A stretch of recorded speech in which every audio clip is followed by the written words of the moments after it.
আসসালামু আলাইকুম এরফান, কেমন আছেন সবাই? আশা করি সকালে ভালো আছেন, সুস্থ আছেন। আলহামদুলিল্লাহ আমিও অনেক ভালো আছি। তো আজকে একটা নতুন রেসিপি শেয়ার করব। আমি জানি না যে এটা কোন কোন অঞ্চলে খাই আর কোন কোন অঞ্চলে খায় না, তবে আমি জানি অনেক অঞ্চলে কিন্তু এই পুঁইশাকের ফুলটা খায় না। পাবনা জেলার একটা আপু আমাকে বলেছিল যে আসলে এটা নাকি ওই অঞ্চলে খায় না।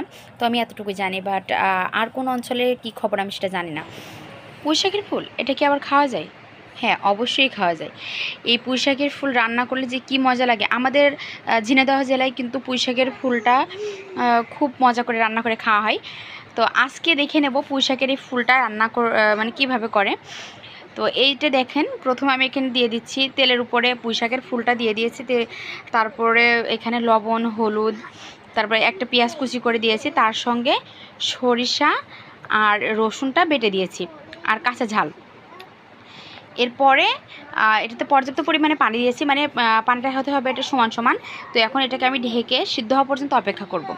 তো ঢেকে সিদ্ধ হওয়ার পর যখন দেখুন এটার পানিটা গামাকা গামাকা হয়ে এসছে, এখন আমি এর ভিতরে ইলিশ মাছ দেব।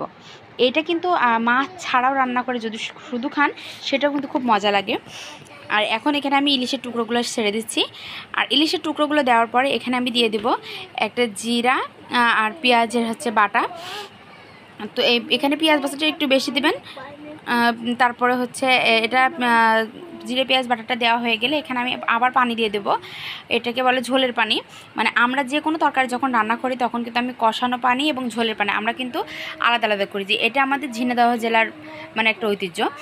এখন কোন জেলায় কীভাবে রান্না করে সেটা আমি জানি না, আর আপনাদের জেলায় যেভাবে রান্না করে সেম প্রসেসে আপনারা এই রান্নাটাও করে নিতে পারেন, কোনো সমস্যা নেই। এখন দেখেন পানিটা যখন শুকিয়ে তলায় তলায় চলে এসছে, এখন আমি এটাকে নামিয়ে নেব। এই পুঁইশাকের ফুলটা যদি না খেয়ে থাকেন তো অবশ্যই একবার খেয়ে দেখবেন, এটা খুব মজা।